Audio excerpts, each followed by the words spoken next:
और सैयद साहब क़िबला फरमा रहे हैं 7 ही फरवरी है। सुभान अल्लाह सुभान अल्लाह। 7वां साल, 7वां साल जलसे का 7 ही फारिग और अरे बोलो 7 ही फरवरी हो गई है। कितना खूबसूरत इत्तेफाक है। अल्लाह ताला इस इदारे को दिन दूनी रात चौगनी तरक्की अता फरमाए। ये जो 7 बच्चे बैठे हुए हैं ना एक लाइन में, जिसके सीने में भी धड़कता हुआ दिल है, वो इन्हें देख के ये सोच रहा होगा काश इस जगह एक मेरा बेटा भी बैठा होता। ऐसे ही है कि नहीं? हाँ, अभी बोल लो, मुझे पता बाद में तो आप बोलोगे नहीं, क्योंकि मैं इतना कड़वा बोलूंगा, बाद में खुद ही ताले लग जाते हैं। हर बंदा ये चाहता है काश एक मेरा बेटा भी हाफिज कुरान होता। लेकिन याद रखिए, इल्म सिर्फ मेहनत से नहीं, खुदा की रहमत से मिला करता है। इल्म के वारिस उनकी नस्लों में पैदा होते हैं जो इल्म वालों से प्यार करते हैं, जिन्हें इल्म वालों से मोहब्बत होती है। अल्लाह उनकी नस्लों में इल्म वाले पैदा फरमा देता है। और जो इल्म वालों से नफरत करते हैं या उनकी तौहीन करते हैं, अल्लाह उनकी नस्लों से इल्म की बरकत उठा लिया करता है। फिर उनकी नस्लों में आलिम पैदा नहीं होते हैं, उनकी नस्लों में आलिम पैदा नहीं होते हैं। ये उन्हीं की नस्लों में पैदा होते हैं जो उलमा से और इल्म वालों से प्यार करते हैं। आज जो ये 7 बच्चे फारिग हो रहे हैं, यकीनन ये अच्छी नस्ल के हैं, अच्छे घराने के हैं, अच्छी माओं की अच्छी तरबियत है, और यकीनन अच्छे बाप ने अच्छी कमाई खिलाई होगी। ये सारी चीजें अहम होती हैं इल्म दीन के लिए। बहुत गौर से सुनिएगा, सारी चीजें बहुत अहम होती हैं। आज जिस जमीन में बैठे हुए हैं, जहां तक मुझे याद है, मरहूम हाजी गुलाम मोहम्मद साहब, अल्लाह उनकी कब्र पे अपनी रहमत और गुफरान की बारिशें फरमाए। मुझे याद है अच्छी तरह, जब मैं कादरिया में पढ़ता था और छोटा था, तब मेरे वालिद साहब से इनके ताल्लुकात बहुत अच्छे थे। इसी जमीन के लिए सैयद साहब, इन्होंने मेरे वालिद साहब से कहा था कि कारी साहब, मैं इदारे के लिए अपनी जमीन देने के लिए तैयार हूं, आप उसको चलाने की जिम्मेदारी उठा लें। चूंकि हमारा खुद एक इदारा शाहपुर में चलता था और आज भी चलता है, तो हमारे वालिद साहब ने कहा मैं दो जगह इदारे नहीं संभाल पाऊंगा। यकीनन ये जमीन आज उन्हीं की दी हुई जमीन है। ऐसे ही है ना? आप बोल दो, उनकी जमीन में बैठे हो यार, ऐसा ही है कि नहीं? दिबल्स आने वाले कितने लोग हैं? हाथ उठा के बताते हैं जरा। यार तभी तो नहीं आ रहे थे पैसे देने के लिए, कम ही लोग हैं। मगर जितने आए थे बहुत दिया, बहुत दिया आपने, क्योंकि उसमें आपका भी कसूर नहीं है और लेने वाले की भी जबरदस्ती नहीं है। देता वो है जिससे खुदा चाहता है। बेशक बेशक, ये याद रखिएगा। हाजी गुलाम मोहम्मद साहब ने ये जमीन इस इदारे को दी, और वो ये चाहते थे यहां से कुरान की तालीम का फैजान जारी होना चाहिए। आज वो अपनी कब्र के अंदर है, लेकिन याद रखिए कि इन फारिगीन के पढ़ने का सवाब अल्लाह उनकी कब्र में पहुंचा रहा है। सुभान अल्लाह, सुभान अल्लाह। और कोशिश कीजिएगा भाई, इसकी थोड़ी गूंज जो बात देर तक रह रही है ना, इसको कम कर दो। कोशिश कीजिएगा हम अपनी जिंदगी में कोई ऐसा काम कर जाएं कि कोई हाथ ना भी उठाए, सवाब हमारी कब्रों में जारी हो जाए। मौत सबको आनी है। मौत, इतना डर के ना बोलो मलाकुल मौत कहीं यहीं ना आ जाए। मौत, सेटिंग सही कर बाबू यार, क्या मौत सबको आनी है। ऐसा काम कर जाओ कि अगर कोई हाथ ना भी उठाए बख्शिश के लिए, तो फिर भी अल्लाह के करम के दरवाजे हमारी कब्रों में खुले रहने चाहिए। और ऐसे काम कब हो सकते हैं? ऐसे काम तभी हो सकते हैं जब हम कुरान से या कुरान वालों से, या इनसे निस्बत रखें, इनसे मोहब्बत रखें, या इनकी खिदमत करें। ये तभी हो सकता है, वरना हुए नामवर बेनिशां कैसे कैसे, जमी खा गई आसमां कैसे कैसे। आज अल्लाह का शुक्र है इस इदारे में 4 लोग पढ़ाने वाले हैं, 6 लोग पढ़ाने वाले। आज इस इदारे में 6 लोग पढ़ाने वाले, और तकरीबन 55-60 बच्चे बाहर के यहां रहने वाले। सुभान अल्लाह, सुभान अल्लाह। पीपल्स आने वालों, इस बात पे तो मुबारकबाद पेश करूंगा कि आप उनका पूरा खाने का इंतजाम संभाले हुए हैं। सुभान अल्लाह, बेशक आप मुबारकबाद के मुस्तहिक हैं कि आप उनका पूरा इंतजाम संभाले हुए हैं। और ये दर्द उन्हीं को हो सकता है जिन्हें दीन की कदर मालूम होती है, जिन्हें पता होता है दीन हम तक कैसे पहुंचा है। सिर्फ वही लोग जानते हैं कि कुरान कितना कीमती है, वरना जिसने कुरान की कीमत न समझी उसने कुरान को सिर्फ तीजे में पढ़ने के लायक समझा, अब्बा की कब्र पे पड़े जाने के लायक समझा। मगर याद रखिएगा, कुरान सिर्फ मुर्दों के लिए नहीं आया, कुरान जिंदों के लिए भी आया है। बेशक बेशक। आज जिंदों को कदर नहीं। हमारे इस पीपलसाने के अंदर बड़ा बड़ा जमींदार पड़ा है, बड़े बड़े पैसे वाले आपको मिल जाएंगे, बड़े बड़े बिजनेसमैन मिल जाएंगे, लेकिन गिनती के कुरान पढ़ने वाले मिलेंगे। अल्लाह करे बर्दाश्त हो जाए, मैं कड़वा बोलने लगा हूं। कितने फारिग हो रहे हैं? 7। इसमें एक बच्चा पीपलसाने का है, उबैद रजा, माशाअल्लाह सुभान अल्लाह। बड़ी दिल से दुआ, अल्लाह करे ये पूरी जिंदगी कुरान की खिदमत में ला। एक बच्चा माशाअल्लाह हाफिज हुआ है और एक बच्चा कारी बन गया है। सुभान अल्लाह, आप बोलो सुभान अल्लाह। एक बच्चा हाफिज बन गया है और एक कारी बन गया है। आप पूरा पीपलसाना छान मारो, आपको दौलत वाले बड़े मिल जाएंगे, लेकिन कुरान पढ़ने वाले बड़े कम मिलेंगे। हम फ्री की जन्नत चाहते हैं सारे के सारे। सारों का नजरिया यह है कि जन्नत फ्री में मिल जाए। जन्नत इतनी सस्ती नहीं है जितनी हम सोचते हैं। जन्नत के लिए मेरे नबी के चचा ने अपने कलेजे के टुकड़े दिए हैं, तब जाके हमारे लिए रास्ता आसान हुआ है। सहाबा के बच्चों की लहू से दीन की बुनियाद को सींचा गया है, तब जाके कुरान हम तक आया है। माओ ने अपने लाल दिए हैं, तब जाके कुरान हमें मिला है। औरतों ने सुहाग की कुर्बानियां दी हैं, तब जाके दीन हमें मिला है।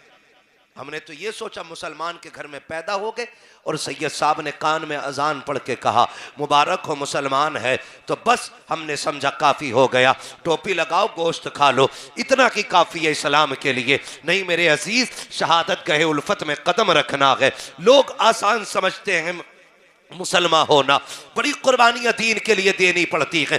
आज कुरान की कदर नहीं आती है, आज इज्जत हम नहीं करते हैं। आज अगर फजर के बाद किसी घर से कुरान की तिलावत की आवाज आती है, 2 बातें जहन में आया करती है। या तो कोई मर गया है इसलिए कुरान पढ़ा जा रहा है, या फिर किसी के घर के भूत उतारे जा रहे हैं इसलिए कुरान पढ़ा जा रहा है। आखिर मुझे बताओ तो सही, क्या कुरान सिर्फ भूत उतारने के लिए आया था, जिन्नात भगाने के लिए आया था, अपने घरों को जादू से आजाद कराने के लिए क्या सिर्फ कुरान की तिलावत होनी थी? मुझे बताओ तो सही, क्या कुरान सिर्फ मैयतों के सराहने के लिए है, या सिर्फ जनाजों के लिए है, या सिर्फ कर्बों के लिए है? खुदा की कसम, कुरान सिर्फ मैयतों के लिए नहीं आया, सिर्फ जनाजों के लिए नहीं आया, सिर्फ भूत भगाने के लिए नहीं आया।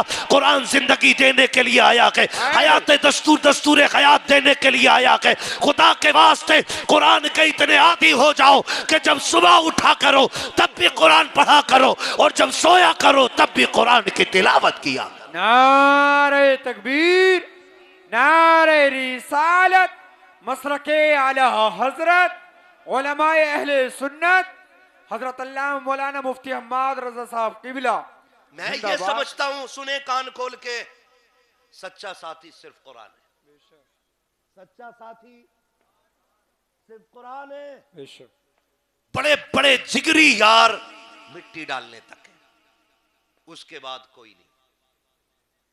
आखिरी मुट्ठी डालने वाला आपका जिगरी हो सकता है, तख्तों के अंदर आपके साथ लेटने वाला कोई यार नहीं आना है। आएगा कोई? बोलो, आ सकता है कोई? आज तक कोई तारीख हो यार यार के लिए कब्र में लेट गया हो, दोस्त दोस्त के लिए कब्र में उतर गया हो कि जी मुझे यही रहना है? ये दुनिया इतनी बेवफा है कि मरने की देर है, दोस्त तो कफन पहनाने भी नहीं आते, कफन पहनाने भी नहीं आते। अगर यार मर जाए ना और ये बात चल जाए कि भाई कुर्ता उतारना है, उतारो, कहते भाई मुझे नहीं छूना है, डर लग रहा है, चचा को बुलाओ जिनकी मौत करीब आ गई है। हाँ, ऐसे लोग बुलाए जाते हैं कि भाई चचा उतारेंगे। अब अल्लाह माफ करे, अब तो दुनिया इतनी ऐश परस्त हो गई कि अब कब्रें औलाद नहीं खोदती, अब कब्रें किराएदार खोद रहे हैं। अल्लाह, जिनके लिए लाखों करोड़ों कमा के रखे, ये तेरी कब्र पे दो फावड़े मारने नहीं आएंगे। है किस हवा में? और आखिर मौत है। जमींदार को भी मरना है, ठेकेदार को भी मरना है, इमाम को भी मौत आनी है, पीर को भी मौत आनी है। मरना सभी को, तैयारी किस किस की है? नहीं है। हाँ, हकीकत ये कुरान पढ़ने वाले ही खत्म हो गए। मजबूरी में लोग कुरान पढ़ रहे हैं, मैयत के लिए, तीजे के लिए, जिन्नात भगाने के लिए, वरना कोई कुरान पढ़ने को तैयार नहीं। हाजी गुलाम मोहम्मद साहब, मैंने उनको देखा, उनका कुरान से इश्क ऐसा था, जिस पहर भी आप उनकी दुकान के आगे से गुजरो, जोहर का वक्त हो, असर का वक्त हो, मगरिब के बाद हो, ईशा का बाद हो, अगर वो दुकान पे मिलते थे या कुर्सी डाल के बाहर बैठते थे, हर लम्हा उनके हाथ में कुरान रहा करता था। वो उठते बैठते कुरान पढ़ते थे, चलते फिरते कुरान पढ़ते थे। अल्लाह अकबर, ऐसा आशिक कुरान का जो आपके पीपलसाने के अड्डे पे बैठता था, हर लम्हा कुरान पढ़ता था, और कुरान ने उनकी मोहब्बत का यह सिला दिया कि सुन, तू कुरान पढ़ते पढ़ते दुनिया से जा रहा है, एक ऐसा बाग लगेगा तेरी जमीन के ऊपर कि तू कब्र के नीचे होगा और तेरी जमीन पे कुरान का जश्न मनाया जाता रहे। जिंदाबाद जिंदाबाद, वाह वाह वाह, याद सुभान रखिएगा, अल्लाह। ये जो आज जलसा हो रहा है ना, ये तेरी मेरी मेहनत नहीं, बड़ा बड़ा पैसे वाला पड़ा है, बड़ा बड़ा पैसे वाला पड़ा है पीपलसाने में। कितनों ने बनाए मदरसे? एक बच्चे को एक रोटी नहीं खिला सकते बड़े बड़े पैसे वाले जी। हाँ, ये सब अल्लाह की तौफीक से होता है। खुदा जिससे चाहता है उससे काम लेता है। हम तो पढ़ते ही नहीं, हमने सोचा नहीं, हमने सोचा बच्चे को एक बार कुरान पढ़ा दो, बच्चे ने भी पढ़ लिया 8 साल की उम्र में, और फिर वो पढ़ते ही नहीं। कुरान पढ़ा हुए कि हाँ, खोला कब से नहीं है? खोलते हैं हम लोग? नहीं, हमें अंधा कर दिया, हमें दौलत की चमक ने अंधा कर दिया, हमें अमीरी ने अंधा कर दिया, ये ऊंची इमारतों के ख्वाब ने हमें इतना अंधा कर दिया, हम कुरान से दूर होते जा रहे हैं। कोई फर्क नहीं पड़ता है जनाजा गरीब का हो या अमीर का हो। किसी अमीर के जनाजे पे तुमने सोने का ताज नहीं देखा होगा, किसी गरीब के जनाजे पर लोगों को जूते मारते नहीं देखा होगा। जिस शान से अमीर का जनाजा उठता है, उसी शान से गरीब का जनाजा उठता है। जिस शान से गरीब की कब्र बनाई जाती है, उसी शान से अमीर की कब्र बनाई जाती है। फिर अंधे क्यों हो गए हो? क्या तुम्हें लगता है ये 40वें के खाने बख्शवा लेंगे, तीजे की रोटी बख्शवा लेगी? वो जने जिसमें पढ़ने वाले पढ़ते कम है, बातें ज्यादा करते हैं, ये बख्शवा लेंगे? खुदा की कसम, धोखे में मत आना, इनके भरोसे मत रहना, अपने हिस्से का काम कर जाओ, ताकि अगर कोई तीजा ना भी करे तुम कब्र में लेटे रहो और सवाब खुदा की रहमतों की शक्ल में तुम्हारी कब्र में आता है। वाह वाह वाह वाह, जिंदाबाद जिंदाबाद। ऐसे काम करके जाओ, ऐसे काम करके जाओ। कब्र जानते हो क्या है? सुने जरा, एक शेर पढ़ दिया किसी ने, मुझे देखकर जहन्नम को भी आ गया पसीना। तो शराबी भी सोच रहा, हाँ मुझे देख के तो आ गई। ब्याज हुआ भी सोच रहा कि मुझे देख के जहन्नम को पसीना आएगा। चुगलखोर भी सोच रहा है, मुझे देख के जहन्नम को पसीना आएगा। औकात में रह, जहन्नम जहन्नम में भट्टी नहीं जो कूद के निकल जाएगा। जिसने देखी नहीं वो तो कह रहा मुझे देख के जहन्नम को भी आ गया पसीना, और जिसने देखी है वो पूरी रात रो के कहता था रब्बे हबली उम्मती, रब्बे हबली उम्मती, अल्लाह मेरी उम्मत मेरे हवाले फरमा देना। खुदारा डरें और अपनी तैयारियां खुद करें। खुद करें, हम कुरान नहीं पढ़ते। कितने घरों में कुरान खोलते हैं लोग। आज बुरा ना मानिए, एक घर में 9 बंदे हैं ना तो 11 मोबाइल हैं, लेकिन 9 के 9 कुरान नहीं है। वही कुरान सबके लिए चल रहा जो अम्मी जहेज में लेके आई थी। ऐसे ही हो रहा है ना। और वो भी रखे रखे धूल चढ़ जाती, उसको भी कोई खोलने वाला नहीं होता है, उसको भी कोई खोलने वाला नहीं होता है। अगर कुरान शफाअत करने का हक रखता है ना तो कुरान शिकायत करने का हक भी रखता है। पूछेगा गिरबान पकड़ के, मालिक किसके घर में रखवाया था जिसने पूरे साल मुझे खोल के नहीं देखा। और मुझे तो हैरत होती है जो कुरान मैयतों में कुरान को पढ़ती है वो शादियों में डीजे बजाती है। हैरत होती है। जिनके भूत कुरान से उतारे जाते वो बेटे की शादी पे डीजे बताता है और कुरान की ना कोई तिलावत सुनने तैयार होता है ना करने तैयार होता है।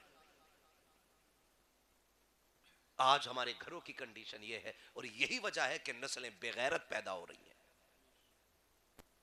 इससे बड़ी बेगैरती क्या होगी? बेटा बैठा अब्बा के सामने कह रहा अब्बा मुंह बंद कर, तुझे क्या पता, मैं बताऊं बात क्या है। जब तबाही आती है तो टांगे नहीं टूटती हैं, आंखें नहीं फूटती हैं, नस्लें अंधी नहीं होती हैं। ऐसे ही कोड़पन आता है कि अपना बेटा होते हुए अपने बाप की 2 कोड़ी की इज्जत नहीं करता है। फिर हम कहते हैं मौलवी तावीज दे दे, डोरी दे दे। ओ भाई, जो खराबी नस्लों में आ गई है वो डोरी से कैसे निकल जाएगी यार। खुदा के वास्ते कुरान के आदी हो जाओ। सच्चा साथी कुरान है।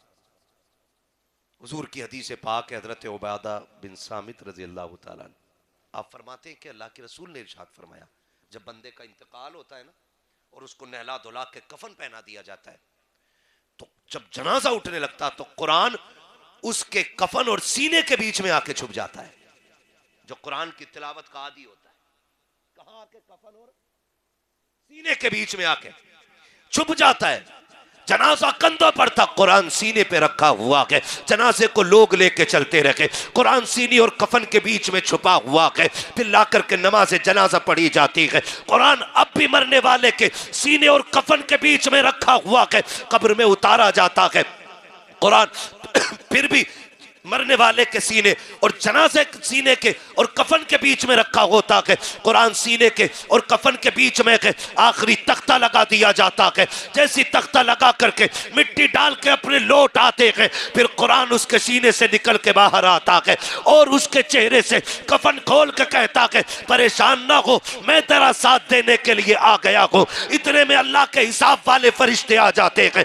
आके जैसे कि हिसाब की बात करते हैं, वो कुरान एक नूरानी शक्ल में खड़े होकर कहता है, तुम कौन हो और क्यों आए हो? कहा हम रब के फरिश्ते हैं, इसका हिसाब लेने के लिए आए हैं। वो कुरान कहता, खबरदार, इसे तकलीफ ना देना, इसे कोई परेशान ना करना। कहा किस लिए? कहा ये मेरी तिलावत करने वाला है और अल्लाह ने मुझसे वादा कर लिया है जो तेरा हो जाएगा वो मेरा हो जाएगा। फरिश्ते कहते हैं, सुनो, अगर तू खुदा का है तो हम भी खुदा के हुक्म से आए हैं। फिर कुरान कहता है, ठहरो, जब तक मैं ना आ जाऊं इसे सोने देना, इसे कोई मत जगाना। ये कह के कुरान अल्लाह के हबीब कहते हैं कि अर्शों पे जाता है, अपने रब से हम कलाम होता है, जाके कहता, मालिक मुझे बता तो सकी, मेरा पढ़ने वाला कब्र में आ गया है, तेरे हिसाब लेने वाले फरिश्ते आ गए हैं, तूने तो वादा किया था जो तेरा हो जाएगा वो मेरा हो जाएगा। ए मेरे परवरदिगार, वो रातों की तन्हाइयों में मुझे पढ़ता रहा, रात के अंधेरे में मुझे सीने से लगा के रखता रहा,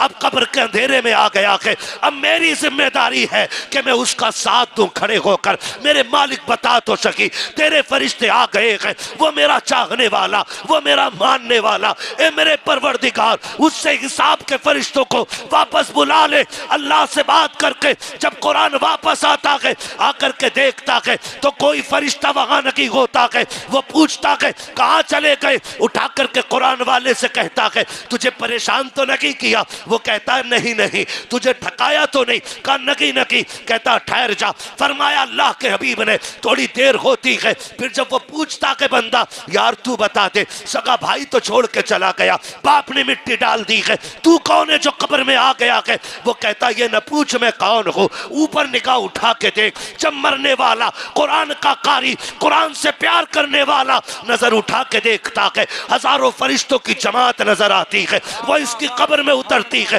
4 तोहफे लेकर के कब्र में आती है। पहले जन्नत का गद्दा बिछाया जाता है, फिर जन्नती चादर बिछाई जाती है, फिर जन्नती तकिया दिया जाता है। 3 चीजें ये हो जाती है। चौथी चीज जो दी जाती है वो जन्नत की चादर होती है, शानदार चादर होती है। फरिश्ते देख के कहते हैं सुन, अगर तुझे जन्नत की ठंडी हवा से ठंड लगने लग जाए तो इस चादर को ओढ़ लेना। जन्नत की कंदील ला करके कब्र रोशन कर दी जाती है। अल्लाह अकबर। जब वो जाने लगता है, अब ये कब्र वाला पूछता है अब तो बता दे तू कौन है, तुझसे मेरा रिश्ता क्या है? फिर कुरान मुस्कुरा के कहता है तूने मुझे नहीं पहचाना, मैं वही हूँ जो तन्हाई में तेरे साथ रहता था, महफिल में तेरा साथ देता था, आज तक तूने दुनिया में मुझे नहीं छोड़ा, आराम से लेट, मैं फिर आऊंगा, मैं तुझे जन्नत में जाने तक छोड़ नहीं सकता। जिंदाबाद, नारे तकबीर, नारे रिसालत, मसलके आला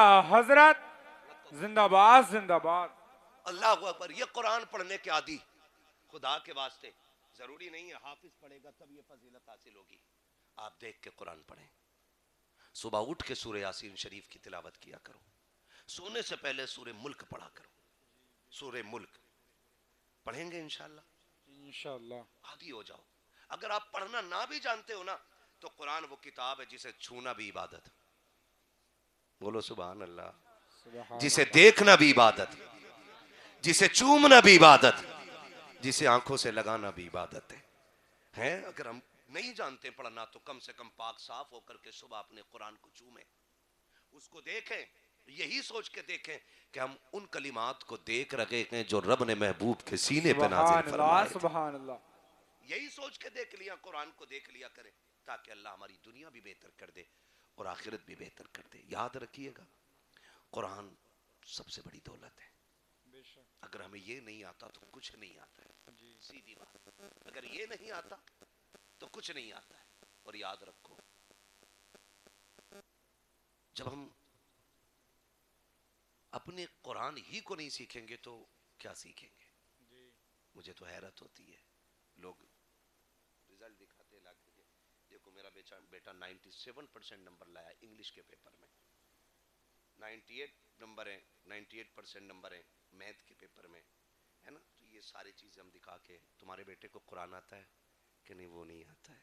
अल्लाह, खुदा के वास्ते अपने बच्चों को कुरान जरूर सिखाओ, जरूर सिखाओ। ये 7 बच्चे मेरे सामने बैठे हुए, वही सबसे छोटा हाफिज कुरान। कितने महीने में हिफ्ज़ किया आदिल साहब? 10 महीने में माशाअल्लाह इस बच्चे ने कुरान। सुभान अल्लाह। कितने महीने में? 10 महीने।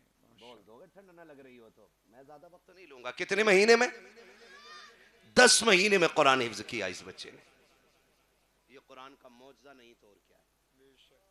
बड़े से बड़ा LLB मास्टर बंदा ले आओ, आप IAS IPS ले आओ और उससे कहो कि तू कानून की कोई एक किताब के 10 वर्क मिनवान पढ़ के सुना दे, वो दुनिया की किसी किताब के 10 पेज मिनवान नहीं सुना सकता है।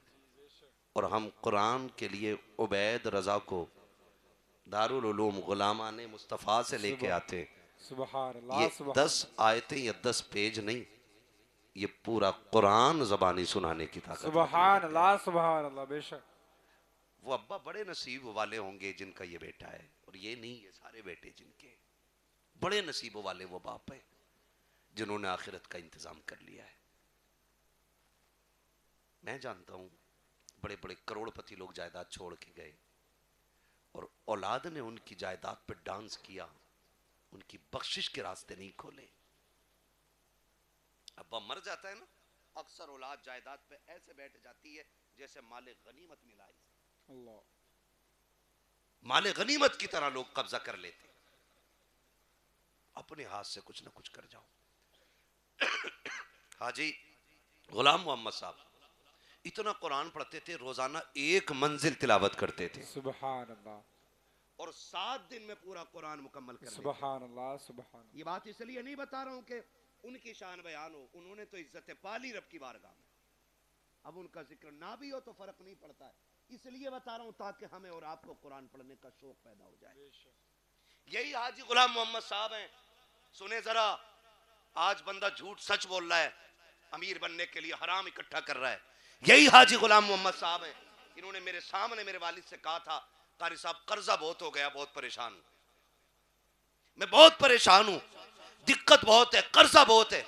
मेरे वालिद साहब ने कहा था, जानते मेरे वालिद साहब को तो जानते होंगे, कारी हामिद अली, मैं शाहपुर का रहने वाला हूं। मेरे वालिद साहब ने कहा था, हाजी साहब रोज आना मगरिब बाद सूरह वाक़िया की तिलावत किया करें, सुभान अल्लाह, और इसके बाद दुआ का तरीका उनको बताया।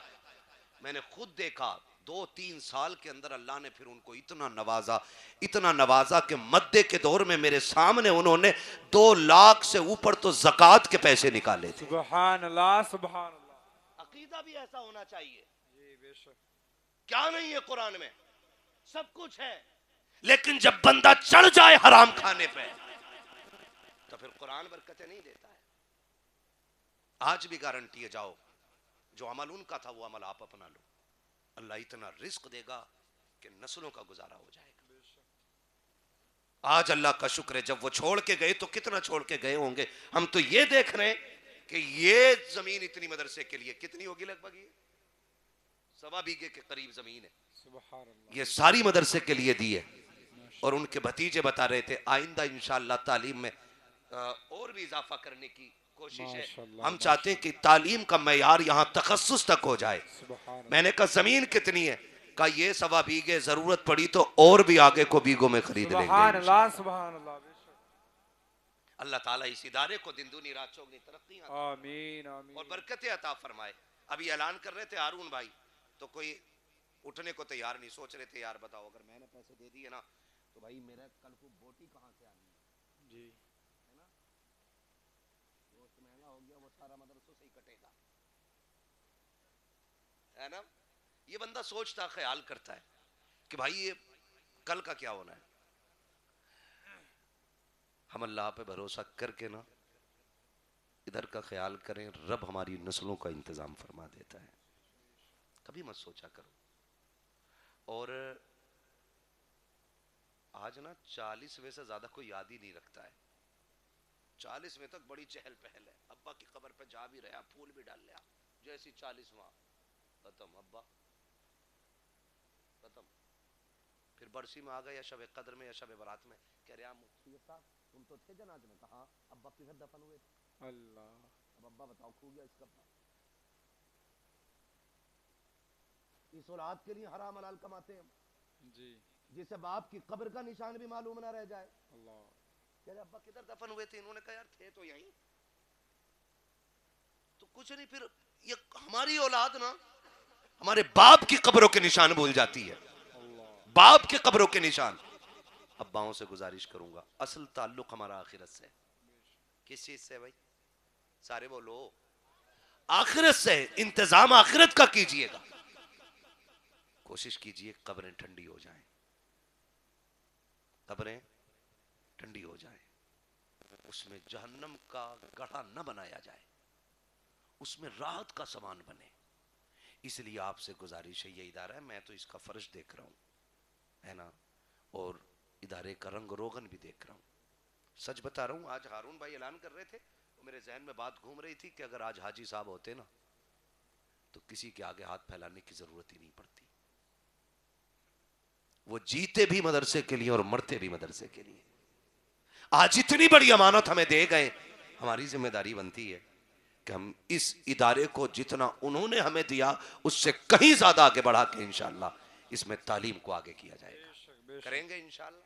इंशाअल्लाह, डाटा लगा के ना बोले, मुंह से बोले करेंगे इंशाअल्लाह। इंशाअल्लाह, कोशिश कीजिएगा, अपने बच्चों को पढ़ाएंगे हम, और मदरसों का भी ताउन करेंगे। वरना लाख छोड़ जाओ या 10 लाख छोड़ जाओ, अभी तो है ना मेरा मकान, मेरी दुकान, मेरा बिजनेस, मेरा मेरा मेरा, अंधा कर दिया इस मेरे ने, और जबकि वो किसी का नहीं है। मैं हूं या आप हूं, बिल्डिंग कितनी ऊंची बना लो, वो मेरी भी नहीं है, आपकी भी नहीं है, सब कुछ अल्लाह का है। हम और आप क्या हैं फिर? मैं और आप तो खाली मुसाफिर हैं, खाली मुसाफिर हैं। कितने दिन के लिए आए? 60 साल, 70 साल, 80 साल। उसकी इस कायनात की हमें रखवाली करनी है और फिर हमें चले जाना। फिर किसका नंबर आएगा? हमारे बाद वालों का।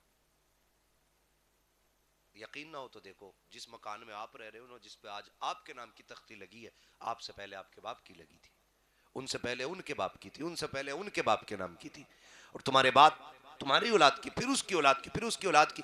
ये तख्तियां बदलती रहेंगी, मकान नहीं बदलने, किराएदार बदलते रहेंगे। कोशिश ये कीजिएगा कि जो असली हमारा ठिकाना है कब्र, उसको बेहतर करेंगे इंशाअल्लाह, करेंगे सारे लोग इंशाअल्लाह। इंशाल्लाह। उसको कीजिएगा कि वो हमारी कब्र ठंडी रहे, उसका इंतजाम बेहतर हो जाए। वहां कोई बल्ब नहीं है, वहां कोई ट्यूबलाइट नहीं है, वहां कोई पंखा, कोई फ्रिज, कोई कूलर नहीं है। वहां सबसे बड़ा कूलर यही है, अपने पीछे कुरान पढ़ने वाले छोड़ जाइएगा। ये सबसे बड़ा पंखा हो जाएगा आपकी कब्र के लिए। वहां पे आप कुरान पढ़ने वाले छोड़ जाइएगा। हाँ, अगर आपने ये काम कर लिया तो आप सबसे ज्यादा होशियार आदमी है। होशियार वो नहीं, मैं अक्सर कहता हूं, जिसके पास जमीनें हैं, फैक्ट्रियां हैं, मीलें हैं, वो कामयाब नहीं। कामयाब वो है जिसके पीछे कुरान पढ़ने वाले हैं। ये हाफिज कुरान बैठे, मैं मानता हूं लोगों का नजरिया क्या मिलेगा हाफिज जी बना के? 5,000, 10,000, 15,000।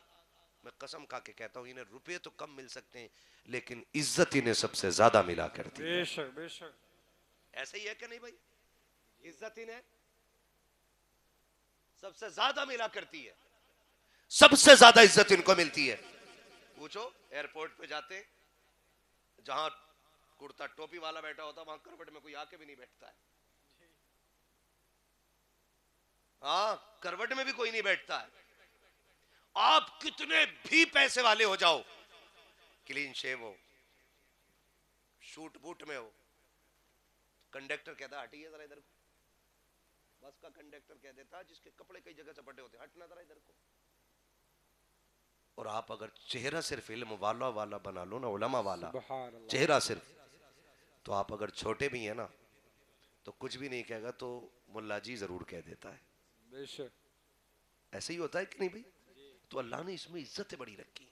और छोड़िए, उन्हें उठा के लाओ जो सोने के लुक़मे खाते हैं, मैं इन्हें लेकर के आता हूं जो दाल, पानी, रोटी सारी सूखी गीली खाते हैं। मैं इन्हें लेकर के आता हूं, फिर आके चेक कीजिएगा मुश्किलें किन पे ज्यादा हैं, आफतें किसके साथ ज्यादा हैं। ये पतली दाल खाने वाली जमात, ये ठंडे फर्श पे सोने वाली जमात, खुदा की कसम उतनी परेशान नहीं होती जितना करोड़पति परेशान नजर आता। अल्लाह। बेशक क्योंकि सुकून भी अल्लाह की तौफीक से मिला करता है। बेशक बेशक। सुकून भी अल्लाह की तौफीक से मिला करता है। ये एक बहुत अजीम इदारा दारुल उलूम गुलामान मोहम्मद, अल्लाह करे ये इतना चमके, इतना चमके कि पिपलसाने की तारीख बन जाए कि तखस्सुस तक अगर किसी इदारे में तालीम हो रही है तो सकलैनी मस्जिद के पड़ोस में जो मदरसा है वो उसके अंदर हो रही है। आप सब कोशिश कीजिएगा, करेंगे इंशाअल्लाह, इंशाअल्लाह। करेंगे। मैं उन लोगों को मुबारकबाद पेश कर दूं जिन लोगों ने इन बच्चों को खाना खिलाया। बेशक। एडजस्ट कर लेते हैं, 55 बच्चे हैं और पड़ोसी खाना खिला रहे हैं, पिपलसाने की बस्ती वाले। माशाअल्लाह। बड़ा काम उन्होंने कर लिया है। अभी आपने सैयद बख्तियार साहब से आपने सुन लिया है कि क़यामत में बड़े काम आएंगे। एक गिलास पानी के बदले में भी ये जन्नत दिलाने की पावर रखेंगे मैदान क़यामत में। सुभान अल्लाह। कोशिश ये कीजिएगा हमारे घर का कुछ रिज्क कुरान वालों के काम आ जाए। बेशक। ये कोशिश कीजिएगा हमारा कुछ पैसा कुरान वालों के काम आ जाए। हम क्या समझते हैं, हम सिर्फ अब्बा का 40वां भारी करके करा देते हैं। क्या 40वां कह रहे हैं? 40 डेगे बनवाइए मैंने अब्बा के 40 में। पूछ इन मौलवियों से, एक दाने का सवाब नहीं मिलना 40 डेगों में, क्योंकि खिलाई ऐसे लोगों को रहा। सारे वही आ रहे हैं जिनके ये वली में खा के आया, उन्हें अब्बा का 40वां खिलवा रहा है, कोई सवाब रत्ती भर नहीं मिलना।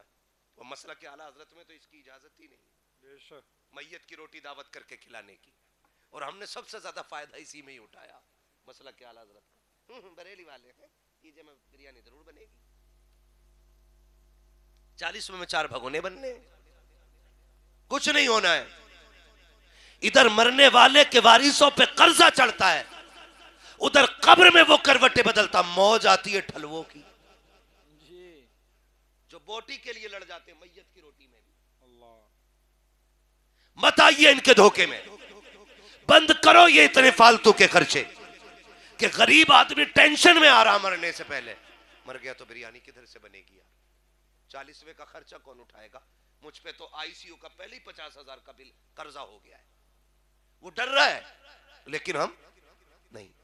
आप एक काम कीजिएगा, अगर चाहते हो ना आपके खानदान में कोई बख्शा जाए, या किसी के इसाले सवाब के लिए आप कुछ करना चाहते हैं, आइए सैयद साहब की बारगाह में, इदारे के किसी भी जिम्मेदार के पास आ जाइए, या इस इदारे के जो सरपरस्त लोग हैं, हाजी साहब के भतीजे वगैरह, ये जो भी हैं, आप उनके पास आ जाइए और उनसे कहिए हम चाहते हैं कि हम अपने वालिद के इसाले सवाब के लिए कुछ करें, हमें मदरसा दिखाओ। आना मदरसे के अंदर, फिर इन कुरान वालों का जायजा लेना।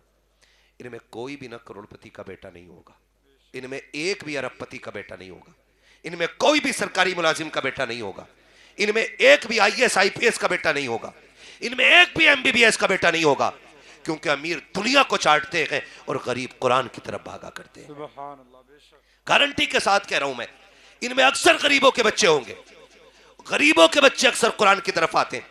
आकर के देखो कितने कुरान वाले एक ही गद्दे पे 8 साल गुजार जाते हैं। हमने मदरसों में जिंदगी गुजारी है, कितने कुरान वाले एक ही जैकेट के अंदर 3-3 साल गुजार देते हैं, एक ही जोड़े कपड़े के अंदर कई कई साल गुजार जाते हैं, क्योंकि बाप की हैसियत नहीं है कि नए कपड़े बना के दे सके, बाप की औकात नहीं है अच्छे कपड़े बना के दे सके, इसलिए गरीब बच्चे, गरीब बाप की औलादें एक ही जोड़ी कपड़े में वक्त गुजार देते हैं, एक ही गद्दे पे वक्त गुजार जाते हैं। अगर तुम ये चाहते हो कि इसके लिए तुम अगर कुछ कर सको, आओ मदरसे के अंदर, पूछो कुरान वालों से इनको किस चीज की जरूरत है। अगर ये नीचे बैठ के पढ़ते हैं, इनके लिए कालीन का इंतजाम कर दो। अगर ये गर्मी में बैठ के पढ़ते हैं, इनके लिए पंखों का इंतजाम कर दो। अगर ये गर्म पानी पीते हैं, इनके लिए फ्रीजर का इंतजाम कर दो। आप अगर कहेंगे कि इससे क्या मिलने वाला है, आप तो मर के कब्रों में चले जाओगे। 40वें के बाद कोई तुम्हारी कब्र पे, फूल तो बड़ी बात है,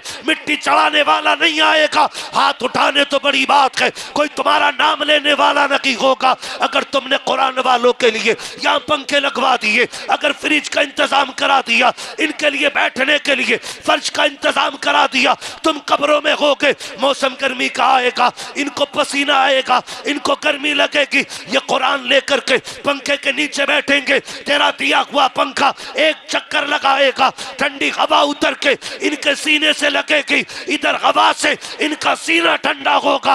अल्लाह जन्नत की हवा से तेरी कब्र को ठंडा फरमा दे। नारे तकबीर, नारे रिसालत, मसलके आला हजरत। जन्नत का सबसे अच्छा सौदा है मदरसों में पैसा लगाइए, बेशक। कुरान वालों की खिदमत कीजिए। अगर अल्लाह कबूल कर लेगा तो फिर खुदा की कसम जीना भी कामयाब और मरना भी कामयाब। फरमाया गया लक़द कान लकुम फी रसूलिल्लाहि उस्वतुन हसना, मेरे महबूब की जिंदगी आपके लिए बेहतरीन नमूना है। पूरी जिंदगी हुजूर ने कुरान हर मुश्किल को बर्दाश्त करके उम्मत तक पहुंचाया है। अब उम्मत पे फर्ज बनता है कि वो कुरान सीखे। अगर सीख भी नहीं सकते हैं, महबूब अलैहिस्सलाम का फरमान है या तो आलिम बनो, या तालिब इल्म बनो, या इनकी महफिलों में बैठने वाले बनो, या फिर इनसे मोहब्बत करने वाले बनना। ठीक है जी, इन 4 के लिए हुक्म दिया और फरमाया 5वें ना हो जाना, वरना बर्बाद कर दिए जाओगे। या तो आलिम बनो, या तालिब इल्म बनो, या इनकी महफिलों में बैठने वाले बनो, या इनसे मोहब्बत करने वाले बनो। हम में से जिनकी उम्रें गुजर गई हैं, नहीं जा पा रहे, घर की जिम्मेदारियों ने परदेश पकड़ा दिया है, मेहनत में लग गए, तो कोशिश ये कीजिएगा हम कुरान वालों की खिदमत करते रहा करें। करेंगे ना इंशाअल्लाह, वादा करते हैं इंशाअल्लाह।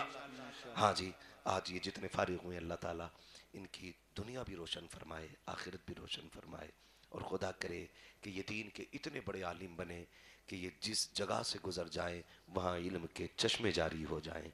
अल्लाह इनकी नस्लों में कुरान के कारी पैदा फरमा दे, नस्ल दर नस्ल अल्लाह कुरान के खातिम पैदा फरमा दे। फरमाया गया लक़द कान लकुम फ़ी रसूलिल्लाहि उस्वतुन हसना, मेरे महबूब की ज़िंदगी आपके लिए बेहतरीन नमूना है। तो हुजूर के किरदार को आप अपना आइडियल बनाइए। हाँ, आप कुछ भी कीजिए, यानी जायज़ काम, मगर कुरान की तिलावत रोज़ करते रहिएगा।